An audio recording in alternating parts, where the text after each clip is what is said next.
दोस्तों देखिए कितना बड़ा यहाँ पर पहाड़ नीचे आ गया है, सरक गया है देखिए।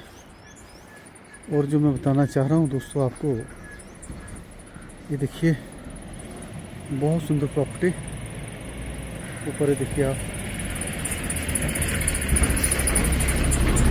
और यहाँ देखिए अवशेष स्ट्रक्चर धंस गया है, तहस नहस हो गया। देखिए कितनी बड़ी बिल्डिंग यहाँ पानी की भेंट चढ़ गई है दोस्तों। देखिए कितना नुकसान हुआ है, देखिए पूरी की पूरी बिल्डिंग ध्वस्त हो गई है। देखिए मैट्रेसेस भी पड़े हुए हैं लोगों का, सब कुछ चल गया इस बारिश में। ये देखिए बहुत ज़्यादा नुकसान। दोस्तों देखो यहाँ भी कितना भूमि कटाव हुआ है और ऊपर गांव। और देखिए किस प्रकार से घरों को खतरा पैदा हो जाता है। अगर ये थोड़ा सा और बढ़ जाता तो ये सारी की सारी पहाड़ी दरक सकती थी। बहुत खतरे वाला काम है, जैसे जलवायु परिवर्तन हुआ है तो खतरा बना रहेगा। ये देखिए फाल्चन नदी का दृश्य यहाँ से, और देखिए किस प्रकार से यहाँ भी भूस्खलन हुआ है। देखिए पूरी सड़क देखिए बह गई है। और इस जगह देखिए कितना बड़ा भूस्खलन हुआ है। देखिए दोस्तों यहाँ सारी सड़क बंद थी, ये देखिए ऊपर से आ गया था और इसको बड़ी मुश्किल से ऐसा लग रहा है कि रिस्टोर किया गया है। तो गांव को खतरे पैदा हो गए थे। दोस्तों देखिए फलाचन नदी आप देख सकते हैं बिल्कुल नज़दीक आ गई। और ये देखिए कितना यहाँ भूस्खलन हुआ था। देखिए पूरी सड़क लगभग कुछ 100 मीटर के नीचे बह गई थी, अब इसको रिस्टोर किया इन्होंने। ये देखिए पूरा मलबा देख सकते हैं आप। और यहाँ भी भूस्खलन हुआ है दोस्तों। देखिए ये देखिए बहुत ही दयनीय स्थिति है, बहुत दयनीय स्थिति। दोस्तों देखिए इसमें मैं आपको फलाचन नदी बता रहा हूँ। यह ट्राइब्यूटरी है तीर्थन नदी की। फलाच जगह से शुरू होती है और तीर्थन नदी मिलेगी है गुशैनी में। और जो मैं बताना चाह रहा हूँ दोस्तों, देखिए किस प्रकार से यहाँ भूस्खलन हुआ है। देखिए सारी की सारी पहाड़ी यहाँ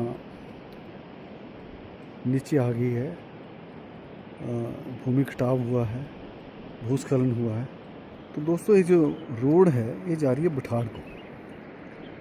तो बठाड़ में आपको बताना चाहूँगा कि वहाँ एक वाटरफॉल भी है, लेकिन समय की कमी है, मैं नहीं जा पाऊँगा वहाँ।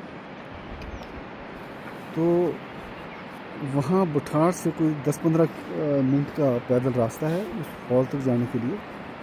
बहुत सुंदर है। आगे कहीं जाना हुआ तो मैं आपको फॉल ज़रूर बताऊँगा। जो सबसे अहम बात मैं जो आपको बताने जा रहा हूँ, ये जो आपका कुल्लू घाटी है ये 2 भागों में बांटी है। एक तो इनर इस तरफ वाली है और दूसरी जलोड़ी पास से परली तरफ को है, जिसको हम आउटर सराज बोलते हैं। तो उसी आउटर सराज में दोस्तों एक बहुत ही सुंदर जगह है बागासरान। तो ये जो बठाड़ है जो यहाँ से लगभग 8-9 किलोमीटर की दूरी पर है, जहाँ मैं इसमें हूँ, वहाँ से रास्ता जाता है बिशलोऊ पास बोलते हैं उसको, बिशलोऊ पास।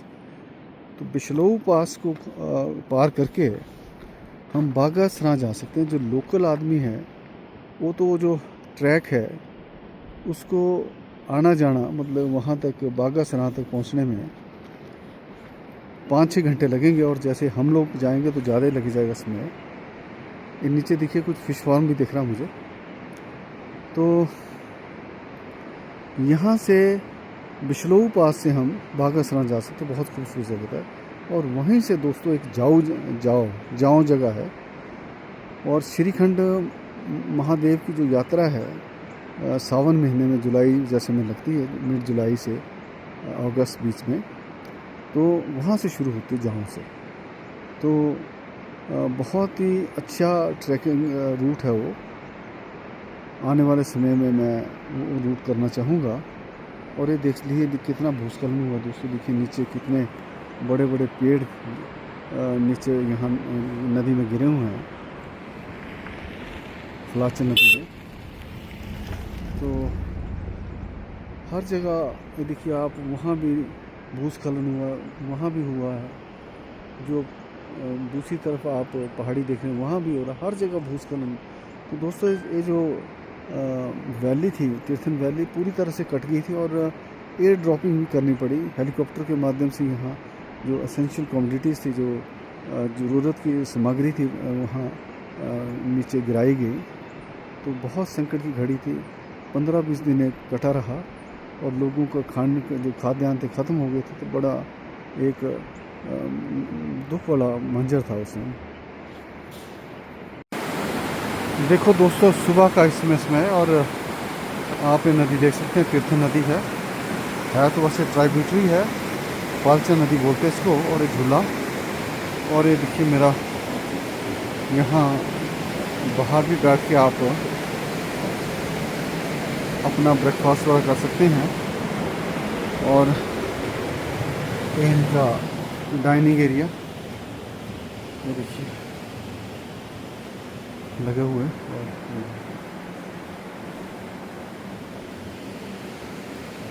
और बुखारी भी लगाई हुई है इन्होंने। ये देखिए स्विचेस जो कि मुझे बहुत भाए हैं।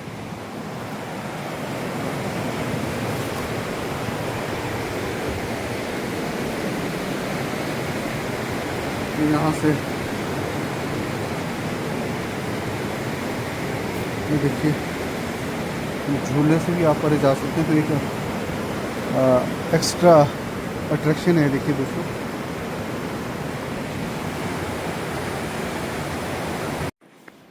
दोस्तों देखिए यहाँ के मालिक करण जी, और यह यहाँ इसको बुखारी जला रहे हैं। देखिए ये देखिए इनकी विधि देखिए दोस्तों। ये देखिए किस प्रकार से छोटी छोटी लकड़ी इन्होंने डाल दी हैं। और ये जो हिमाचल की जो आत्मा है, जो ठंडे प्रदेश हैं, जो बुखारी है, अब देखिए क्योंकि जैसे जैसे सर्दी बढ़ेगी तो ये जो बुखारी है यह एक बहुत ही कारगर गर्मी पैदा करने का साधन यहाँ बनेगा। और ये देखिए कि कितनी अच्छी इसकी संरचना की गई है कि कोई धुआं नहीं निकल रहा। और ये जो पाइप से धुआं निकल रहा बाहर को, छोटी छोटी लकड़ी इन्होंने की हैं। देखिए जो आपका कमरा है गर्म भी होगा, धुआं भी नहीं होगा। तो मैं ये बताना चाहूँगा कि जैसे हम छोटे थे, शिमला में थे, तो ये बुखारियाँ बहुत चलती थी। लेकिन धीरे धीरे जैसे जैसे समय आगे बढ़ता गया तो यह शहरों से बुखारियाँ विलुप्ति की ओर चली गई। लेकिन आज यहाँ देख के जो करण जी ने यहाँ बुखारी लगाई अपने इस जो होम स्टे है, करण जी मैं नाम भूल गया इस होम स्टे का, great escape Tirthan. Great escape Tirthan में, तो मुझे पुरानी यादें इसने ताज़ा कर दी। देखिए दोस्तों अब चारों तरफ इसकी हीट जाएगी। आप चारों तरफ बैठ सकते हैं परिवार के साथ, अपने मेहमानों के साथ, और सारा कमरा गर्म हो जाएगा। और जैसे मुझे बताया करण जी ने कि लकड़ी भी कम इसमें खर्च होती है। और करण जी यहाँ बर्फ़ पड़ जाती है, कितनी पड़ती है? विंटर्स में पड़ती है, मतलब 4-5 इंच मैक्सिमम। अच्छा 4-5 है। वैली बॉटम में है, तो बॉटम में वैली है तो 4-5 इंच बर्फ़ पड़ जाती है। लेकिन दोस्तों यहाँ ठंड बहुत ज़्यादा है क्योंकि तीर्थन नदी के किनारे यह होम स्टे बना हुआ है। तो ठंड काफ़ी है। तो अगर बर्फ़ नहीं पड़ती तो ठंड बहुत है यहाँ। तो ये देखो बुखारी जो यहाँ है, एक गर्मी का एक बहुत ही कारगर इनका यहाँ साधन है। तो करण जी धन्यवाद, आपने बुखारी मेरे दर्शकों को जला के दिखा दी, थैंक यू जी। क्योंकि हमारे दर्शक सारे हिंदुस्तान में हैं, बाहर के देशों में भी 193 देशों में हैं, हाँ जी। तो उनके लिए बिल्कुल नई चीज़ हाँ जी। है ना। और जैसे मैंने आपके स्विचेस वगैरह दिखाए, हाँ जी। तो ये भी जो स्विचेस हैं, जब हम हमारे- छोटे छोटे होते थे 60s में या 70s में, तो हमारे मेरे फादर सरकारी अधिकारी थे, हाँ जी। तो उन निवासों में होते थे। तो सर ये बताएंगे कि कहाँ से आपने इनको कहाँ से लिए स्विचेस? ये मंडी में इलेक्ट्रिकल शॉप काफ़ी बड़ी, तो वहाँ से हमने प्रोक्योर किए थे।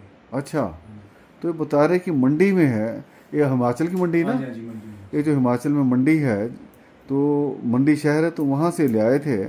तो देखिए दोस्तों, यह एक चीज़ जो है स्विचेस, एक पुरानी यादें ताज़ा करती हैं, और इन्होंने कोशिश है कि जिस पे मड ब्लास्टिंग वगैरह की है, तो ऐसा लगे कि जो यहाँ पर्यटक आते हैं, जो हमारे यहाँ गेस्ट आते हैं, तो उनको ऐसी फीलिंग हो कि ये जो पहाड़ी शैली में यहाँ जो मड प्लास्टर वाले घर में रहे हैं, तो एक अलग सी फीलिंग हो।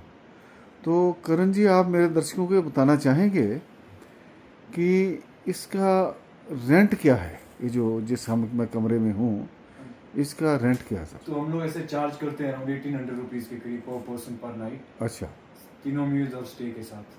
तो देखिए दोस्तों, 1800 में पर पर्सन तीनों मील्स meals। लंच भी देते हैं। हाँ जी, 3 meals, morning tea and afternoon T, all inclusive. तो देखिए दोस्तों, 1800 रुपये में पर बंदा, तो कितना यहाँ इनका चीप रेट है। क्योंकि जहाँ भी मैं गया ऐसे होम स्टेज वगैरह में, तो ब्रेकफास्ट और डिनर का तो होता था, लेकिन इनका लंच का भी है। और ये जो प्रॉपर्टी है बहुत ही सुंदर है, बिल्कुल नवनिर्माण प्रॉपर्टी है। और इस जिसका एम्बियंस है, जैसे आप पुरानी कोई जो इमारतें हैं, तो उसमें उसकी इसमें खुशबू आती है। तो यहाँ सर इस कमरे में देखिए 3 आदमी बड़े आराम से चल सकते हैं। हाँ जी, ये ऐसे वैसे तो डबल बेड है, किसी ने ऐसे रेस्ट करना है, रिलैक्स करना है, रीडिंग करना है। अच्छा, है डबल बेड है? हाँ अच्छा, जी, ये हाँ जी। मतलब कि थोड़ा रिलैक्स के लिए हाँ, है ना। relax के लिए। तो दोस्तों देखिए, है तो डबल बेड है, तो रिलैक्स के लिए इनका नया कंसेप्ट है कि यहाँ लेट के कोई किताब पढ़ लेगा, और उन्होंने बुक्स वगैरह भी रखी हैं यहाँ बहुत अच्छी। तो ये बहुत ही एक नया कंसेप्ट रखा, मतलब शायद तीन आदमी के लिए एक रेस्टिंग प्लेस है। तो सर ये मेरे को बताइए कि जो फर्नीचर वगैरह था, आपने यहीं बनवाया हाँ है जी, इनबिल्ट? लोकली बनाया, लोकल कारपेंटर से। अच्छा अच्छा। ये डिजाइनिंग भी लोकल कारपेंटर ने किया है, जैसे जैसे काम होता गया हाँ। आगे बढ़ते गए हम लोग। ये देखिए दोस्तों, तो इसमें आपने भी उनको गाइड किया होगा हाँ कि जी, क्या guide रिक्वायरमेंट करते है। रहे, क्योंकि हम लोग सुबह से शाम तक रहते थे यहाँ पे। हाँ, जैसे तो ये देखिए जैसे- करण जी ने जो कारपेंटर थे उनको गाइड किया कि क्या इनकी आवश्यकता है, किस प्रकार से। ये देखो पैनलिंग वगैरह बहुत अच्छा किया है, और इनकी जो कर्टन की मैचिंग है बहुत सुंदर। और सर ये जो लाइटें मैं देख रहा हूँ, ये भी कुछ अलग किस्म की हैं। ये फ्रेम तो वुडन है, पर इसमें राइस पेपर लगा है। अच्छा अच्छा अच्छा, वुडन है और राइस पेपर बीच लगा है, में बल्ब है थोड़ा, बीच में बल्ब है। तो उतना स्ट्राइक नहीं करता है हाँ आंखों हाँ, पे। अच्छा, तो देखिए इन्होंने इसमें भी एक इनोवेशन की है, नई सोच के जो हमारे नवयुवक हैं, नई सोच। सर मेरे को ये नहीं पता लगा ये ये क्या एक्चुअली चीज़? स्काई लाइट है ना जी, अच्छा अच्छा, ये ट्रांसलूसेंट है एक्चुअली। ये इसमें अभी थोड़ा कपड़ा इसलिए लगा है क्योंकि थोड़ा ठंड आता है सुबह के टाइम। ओके ओके तो जैसे अप्रैल मंथ स्प्रिंग चालू हो जाता तो हम लोग इसको खोल देते हैं। ओके ओके, अच्छा। तो मतलब दोस्तों, लाइटिंग के लिए दिन के टाइम में फिर लाइट वगैरह ऑन करने का जरूरत तो नहीं है। दोस्तों जो मेरा कन्फ्यूज़न था कि ये जो क्यों कपड़ा लगा है, तो सनलाइट का, लेकिन बोलते थोड़ी ठंड आ जाती है, तो इसको इन्होंने कवर किया ताकि कमरा ठंडा ना हो। और जब अप्रैल वगैरह में जो थोड़ा मौसम अच्छा होता है, तो निकाल देते हैं दोस्तों। तो करण जी, मेरे दर्शकों को ये बताइए, टोटल कितने, मतलब इसको हम कॉटेज बोलेंगे क्या? हाँ, है ये ना? एक कॉटेज है, ये एक कॉटेज है, देयर आर 4 कॉटेज, 4 कॉटेज है टोटल। मतलब दो हैं अपर, मतलब एक ग्राउंड नीचे। फ्लोर इंडिपेंडेंट है, हाँ रूम हाँ। फर्स्ट फ्लोर में इंडिपेंडेंट है, तो मतलब 4 कॉटेजेस है हाँ, इनटू 2 8 रूम्स है। अच्छा। तो हर एक का अपना इंडिपेंडेंट बैल्कनी है, हाँ। रूम है, पीछे वॉशरूम है। हाँ तो फर्स्ट फ्लोर के लिए इंडिपेंडेंट एक्सेस है साइड से, जैसे इसमें है। जी जी जी। तो हमारे पास 4 बेड के फैमिली यूनिट है हाँ और 2 ट्रिपल बेड है अच्छा और फिर 3 डबल बेड है। हाँ टोटल कोई फैमिली यूनिट लेता है, जैसे फैमिली जी बच्चे जी होते जी हैं, जी जी पेरेंट्स होते हैं, हाँ तो उनके लिए फैमिली यूनिट है। जैसे कोई 2 या 3 लोग हैं तो हाँ। ये हो गया। तो करण जी ये बताइए कि बुकिंग ऑनलाइन है या on arrival of the guest है, किस प्रकार से है? बुकिंग फ़ोन पे हो जाता है, आईफोन बुकिंग पर हाँ होती जी, है। फ़ोन पे या व्हाट्सएप वगैरह के थ्रू ही हो जाता है। तो दोस्तों मैं बताना चाहूँगा कि ये जो प्रॉपर्टी है, ये जो आज मैं सुबह वहाँ राजू भारती जो प्रॉपर्टी आपको दिखाई थी सवेरे जहाँ, तो उन्हीं के साहबजादे हैं, तो इनका बड़ा नाम है, पायनियर है इस जो होम स्टे है जो तीर्थन वैली में आज ऑफ बीट डेस्टिनेशन बना है। तो इनके फादर साहबान ने जैसे वहाँ बताया था, इनके वरुण जी ने कि 1991 से शुरू किया था, तो इन्होंने ये शुरुआत की थी और उसके बाद यह कल्चर बढ़ता गया और आज तो बहुत होम स्टे बन गए हैं। तो वहाँ भी कोई इनका ऐसा नहीं है कि भी कोई वेबसाइट है या कोई साइट है, ऑनलाइन फ़ोन से हो जाता है, क्योंकि इनका जो बना हुआ है, जो मार्केटिंग बनी है, जो माउथ पब्लिसिटी है, जो लोग आता है तो बारंबार आता है, तो उस कारण से इनके जो लोग हैं, जो क्लाइंट्स हैं, जो गेस्ट हैं, सारे भारत से इनकी जान पहचान है, जानते हैं कि भी यहाँ जो बहुत ही श्रेष्ठ जो राजू भारती होम स्टे है और इनके साहबजादों ने इसने यहाँ कर दिया है, तो ऑनलाइन टेलीफोन पर इनकी बुकिंग हो जाती है। तो करण जी मैं बहुत धन्यवाद करता हूँ आपका अपने चैनल की तरफ से कि मेरे साथ थैंक यू जी। बातचीत की आपने। और इसमें थोड़ा सा लाइट शायद उतनी अच्छी नहीं नहीं होगी, है जी। लेकिन इन्होंने विस्तार से बताया कि किस पर। अच्छा करण जी ये बताइए कि किस प्रकार से आपके विचार में आया कि हम एक यूनिट और बनाएं, एक और मतलब होम स्टे बनाएं, क्योंकि जो आपका पुश्तैनी है वो तो नीचे है, हाँ जी, उस जगह को गुशैनी बोलते हैं, गुशैनी? गुशैनी गुशैनी बोलते हैं। गु, वो जो तीर्थन रिवर के बैंक पे हाँ है, हाँ ये वाला रिवर है फलाचन, ये तीर्थन का ट्रिब्यूटरी है। ओके तो ये अच्छा 5 किलोमीटर गुशैनी में तीर्थन में मिलेगा। हाँ तो वो वाला प्रॉपर्टी तो हमारा 91 से है। हाँ तो वहाँ पे टोटल 2 यूनिट है। हाँ तो मतलब अगर वहाँ बढ़ाते हैं तो मतलब उस जगह का चार्म थोड़ा खत्म हो जाता है, हाँ क्योंकि हाँ वो थोड़ा खुला है, बता एम्बियंस बहुत है वहाँ, मतलब कि एक हाँ जी, जिसको बोलते हैं कि एक रॉयल टच आता हाँ है। जी, हाँ जी, अच्छा तो विचार आया कि कि वहाँ थोड़ा छेड़खानी नहीं ना करेंगे, किए जाए। तो तो यहाँ मतलब आपने ऑल दो वहाँ पे जमीन तो 20 बीघा पड़ा हाँ है, बहुत ज़्यादा बहुत ज़मीन ज़्यादा है। है। रिवर फ्रंट भी कम हाँ से कम 500 मीटर है, बट वो फिर जगह का चार्म खत्म हो जी जाता जी है। जी जी जी जिसके लिए लोग आते हैं, मतलब थोड़ा हाँ पीस ऑफ जी जी mind, being close to nature, वो भी हाँ खत्म हो जाता है। हाँ तो ये जो ये पीस ऑफ लैंड था, पिताजी ने 2003 में लिया था। अच्छा अच्छा अच्छा तो मैं दिल्ली में जॉब करता था एक एडवेंचर ट्रैवल कंपनी में अच्छा 2012 तक। हाँ हाँ तो वहाँ से 2-3 साल काम करके फिर सोचा यहाँ पे डेवलप करते हैं। अच्छा अच्छा अच्छा तो ऑल दो तो पहले रोड नहीं था, तो हमने रोड पे से ही सारा मटेरियल नीचे लाया। तो अच्छा आहिस्ता आहिस्ता पहले तो लैंडस्केपिंग में लग गया 2-2.5 साल। हम्म तो आहिस्ता आहिस्ता हो गया, फिर 7-8 साल हाँ लग गया डेवलप होते होते प्रॉपर्टी को। अच्छा अच्छा तो ये भी मतलब सेम कॉन्सेप्ट पे ही है थोड़ा, जिसको मतलब ऑल जो क्लोज टू नेचर रहना हाँ चाहते हैं, हाँ रिवर के पास, मार्केट, धुआं, भीड़, हाँ हॉकिंग, हाँ हॉर्न्स वगैरह, गाड़ी के हॉर्न वगैरह से दूर। तो हाँ। मतलब उस पर्पस से बनाया हमने तो property। देखिए दोस्तों इनका जो दिल्ली का एक्सपोजर था, तो वहाँ से इन्होंने यह इनका विचार आया कि जो इनकी पुश्तैनी वहाँ गुशैनी प्रॉपर्टी है, तो उसको थोड़ा सा वहाँ विस्तार ना किया जाए, क्योंकि छेड़खानी उसका ना छेड़खानी करें। नहीं जाए, क्योंकि उसकी फिर जो एम्बियंस है, जो उसकी जिस पर्पज़ से लोग आते हैं, तो वो उसमें डिस्टर्ब होना था। तो इनकी प्रॉपर्टी यहाँ थी, ज़मीन थी, तो इन्होंने यहाँ किया।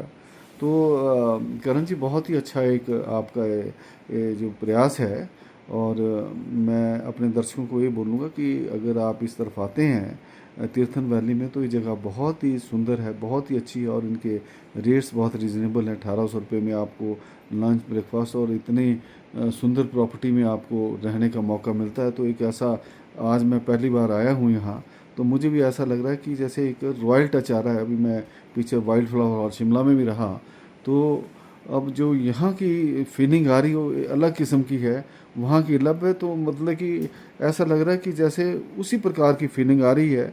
और वहाँ तो देखिए 34-34 हज़ार रुपये मतलब लग जाता है पर नाइट का, और यहाँ 1800 रुपये में एक बंदा और 2 बंदे आपके 3600 रुपये में तो हर मील मिलता है।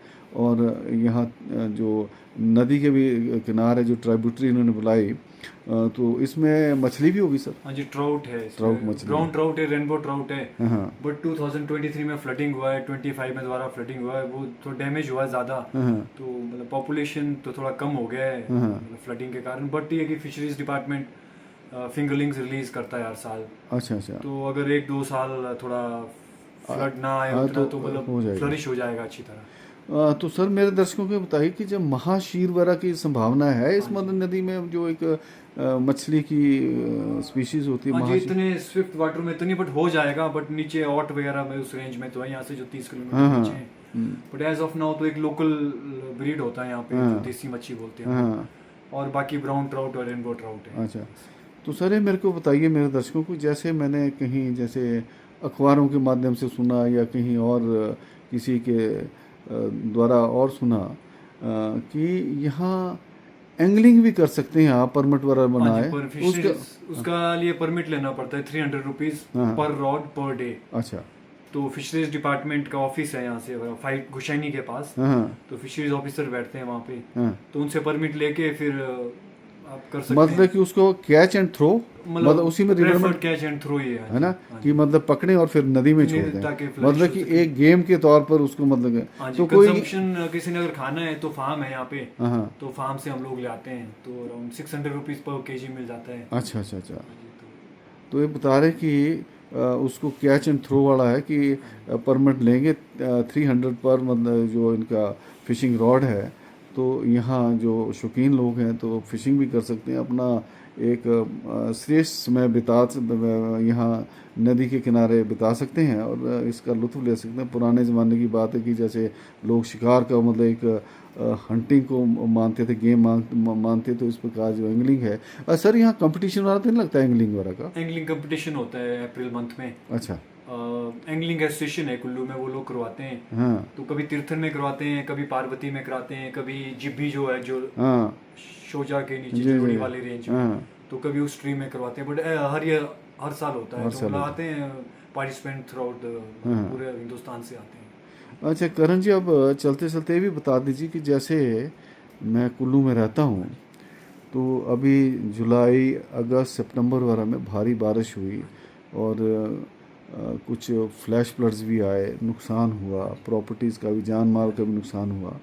तो आपके इस साइड भी उसका कोई प्रकोप तो नहीं हुआ, मतलब कि उसका नुकसान तो नहीं हुआ बारिशों से? हाँ जी, मोस्टली हुआ है। रोड काफ़ी बहुत बुरी कंडीशन में है, तो ऑल दो रिपेयरिंग चला है आहिस्ता आहिस्ता। तो ये इस रोड का तो जो गुशैनी बठार रोड है हमारा, उसमें तो मैक्सिमम डैमेज इसलिए हुआ क्योंकि गवर्नमेंट ने ब्रॉडनिंग करना चाहा रोड की। अच्छा, तो मई जून पूरा 2 महीना ब्रॉडनिंग का ही काम था और जुलाई में बरसात हो गई। अच्छा अच्छा अच्छा, तो उस कारण भी, और जहाँ पे से ड्रेनेज वगैरह नहीं है तो उधर तो पूरा मतलब पूरा एरिया ही बैठ गया है, पानी का ड्रेनेज का प्रॉब्लम है। अच्छा, तो यहाँ भी नुकसान हुआ? यहाँ पे हमारा थोड़ा रिवर करके हुआ, रिवर में थोड़ा ब्लॉकेज हो गया, आगे पेड़ टूट गए नीचे, तो थोड़ा पत्थर थे तो ब्लॉकेज हो गया, तो पानी ने डायरेक्शन चेंज कर लिया थोड़ा, तो उस कारण हुआ। बट ऐसा कुछ नहीं है कि प्रॉपर्टीज ऑपरेशन।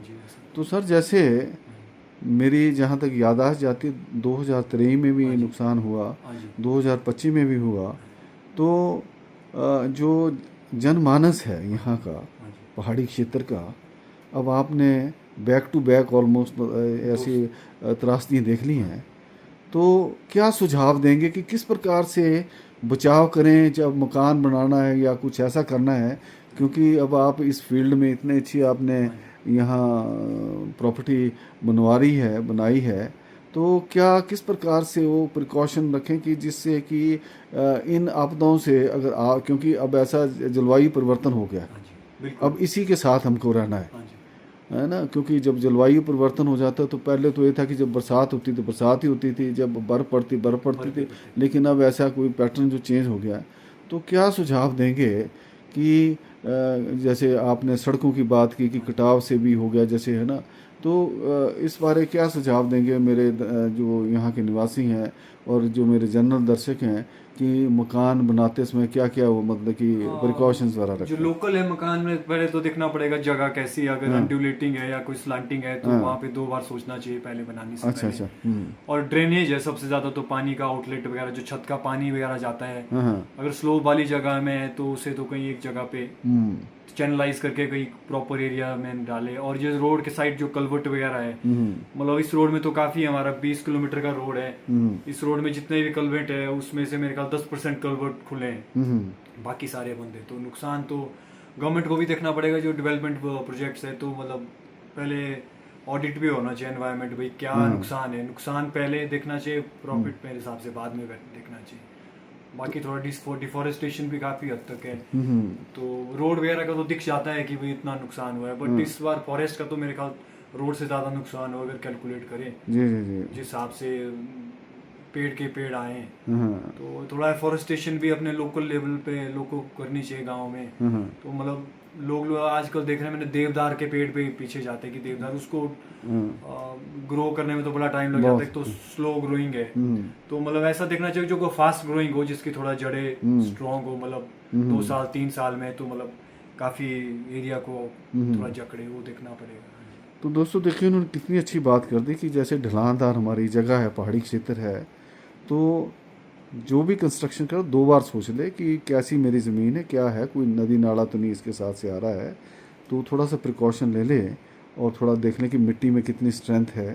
तो ये चीज़ें करें और एफॉरेस्टेशन करें कि जैसे जंगलों का कटाव हो रहा है तो उसके साथ अब सड़कें बन रही हैं उसमें भी हमारे पेड़ वगैरह कट रहे हैं, तो ज़्यादा से ज़्यादा पेड़ बोलते इन्होंने बोला कि ऐसे स्पीशीज़ देखी जाए कि जो जल्दी ग्रो करे, जिनका जो रूट सिस्टम है वो ज़्यादा मिट्टी को पकड़े, तो उस प्रकार से सर अभी जैसे मैं अखबार के माध्यम से पढ़ रहा था, यहाँ आपके तीर्थन में एक गांव में बड़ा भयानक आग लगी है अभी 2-3 दिन पहले, तो उस बारे में मेरे दर्शकों को बताइए कि क्या हुआ, कितने मतलब कि घर उसमें नष्ट हुए और क्या कारण हो सकते थे, और क्या उन लोगों को सरकार की तरफ से या जो यहाँ के लोकल लोग हैं किस प्रकार से सहायता की गई, कोई संस्था आगे आ रही है तो उनका किस प्रकार से पुनर्वास की योजना होगी? हाँ जी, उसको हो गया 1 हफ्ता हो गया आग को लगे हुए, आफ्टरनून में लगी थी वो, दिन के टाइम जी। तो कुछ बच्चों से थोड़ा आग लग गई, थोड़ा आग उग सेक रहे थे उस कारण।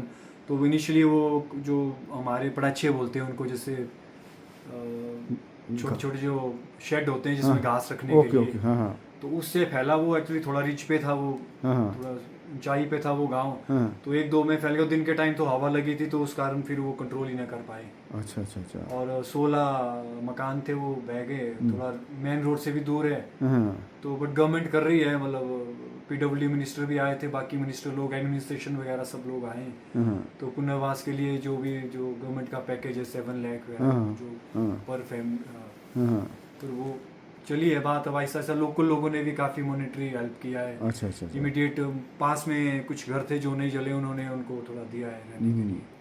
तो जैसे यहाँ बहुत अब एक टूरिस्ट मैप पर आ गई है तीर्थन वैली, लोग बड़े सामर्थ हैं, तो यहाँ जैसे होटल इंडस्ट्री है, जैसे आप लोग हैं, तो कुछ आप लोगों ने भी सोचा इस बारे में उनकी मदद करने के लिए? जैसे एसोसिएशन है, टूरिज्म एसोसिएशन है, व्यापार मंडल वगैरह है, तो सब लोग कलेक्टिवली एफर्ट कर रहे हैं, थोड़ा पूल इन कर रहे हैं पैसा, तो उस हिसाब से कुछ सामान लेंगे या राशन लेंगे या विंटर की क्लोथिंग लेंगे। अच्छा अच्छा।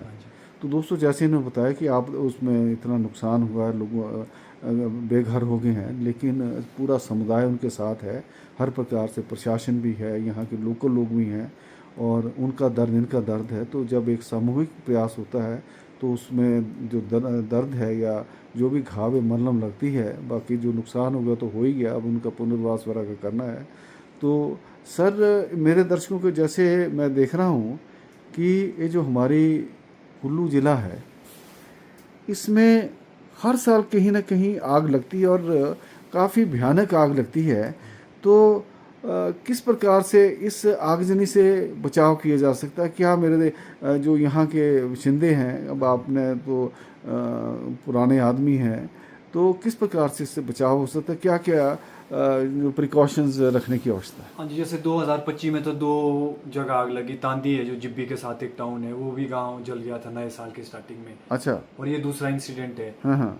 तो एक तो गांव में एक तो दिक्कत रहता है कि सारे घर इकट्ठे रहते हैं। जी जी जी। और वो घास रखने वाले जो शेल्टर्स होते हैं वो भी रहते हैं। हाँ हाँ। तो एक चीज़ तो मेरे ख्याल वो थोड़ा हटके होने चाहिए गाँव से। अच्छा। एक ऑप्शन तो वो है, क्योंकि वो होता तो विंटर में ही है, हाँ। तो वो इमीडिएटली पकड़ लेता है यार। हाँ।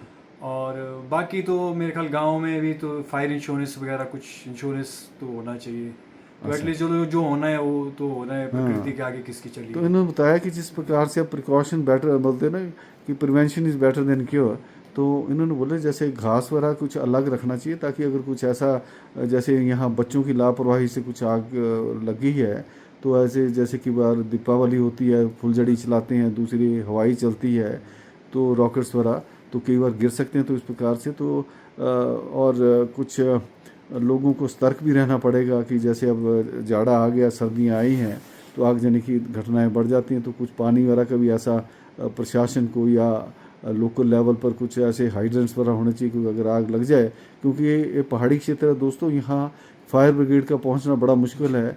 और तो लोगों को अपने लेवल पर भी इस चीज़ को देखना ताकि जो आज आग लगी, जो हादसा हुआ, उससे हम कल के लिए सबक लें और अपना जो हमारा जो परिवार है, जो हमारा यहाँ के समुदाय है, उसको सुरक्षित करें। तो करण जी धन्यवाद, बहुत आपने समय निकाला अपना। इसमें अब देखिए आप इस प्रोजेक्ट में बहुत ही व्यस्त हैं और उसके बावजूद आपने टाइम निकाला, क्योंकि जब हमने भी मकान बनाया तो कोई एक चीज़ चाहिए, कोई दूसरी चाहिए, तो आदमी उलझा ही रहता कि मिस्त्री बोलते, कारपेंटर बोलते हैं। तो बहुत बहुत धन्यवाद। मेरी चैनल की तरफ से आपका जो नया प्रोजेक्ट है खूब पनपे और खूब आपके यहाँ मेहमान आए, गेस्ट आए, टूरिस्ट आए और ज़्यादा जैसे नीचे जैसे आपका राजू होम स्टे में का नाम है उसी प्रकार से उससे भी बड़ा नाम है। धन्यवाद।